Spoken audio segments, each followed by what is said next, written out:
اولین حدیث از کتاب مختصری صحیح بخاری، کتابی وحی.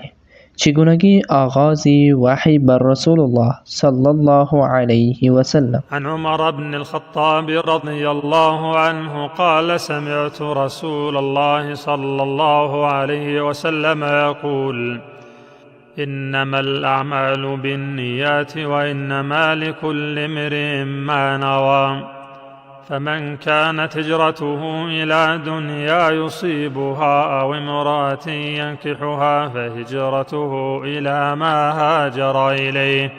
عمر بن خطاب رضی الله عنه میگوید از رسول الله صلی الله علیه و سلم شنیدم که فرمودند: اعمال به نیتها وابستگی دارد و با هر کس مطابق نیتش رفتار می شود. پس هر کس به خاطر مقاصد دنیوی یا ازدواج با زن هجرت نماید، به دنیا دست می یابد و با آن زن ازدواج می کند.